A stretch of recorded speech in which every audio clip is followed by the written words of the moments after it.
Ang Tao-Tao Festival sa Bayawan City, Negros Oriental, mauling kampiyon sa panagsangka sa nagkalain-laing festival sa Isla San Negros, diha sa Pinta Flores 2009 Open Invitational Competition ug Tribo do Kikit sa Pinta Bata ni atong Nobyembre 5 dito sa City Auditorium.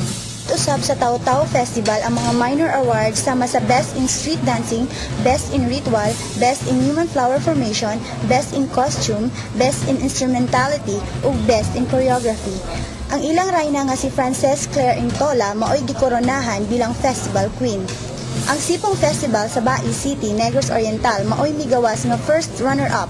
Nakuha sa Hinugyaw Festival sa Hinigaran, Negros Occidental ang second runner-up. Migawas nga third runner-up ang Dinagyang Festival sa Cadiz City sa Negros Occidental.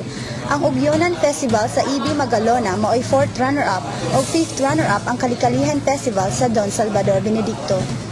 Ang Tribo do Kikit mauusab ang nanghangkot sa mga minor awards sama sa Best in Street Dancing, Best in Ritual, Best in Human Flower Formation, Best in Costume, Best in Musicality, Best Choreography. Misunod sa ikaduhang pwesto ang Tribo Ka Andres District 4, ang nipwesto sa ikatlong luna mao ang Tribo dos Once District 2. Ang Tribo Nadum District 5 maoy nakakuha sa ikaupat nga luna ug ang Tribo Mahika maoy nakasakmit sa ikalimang luna.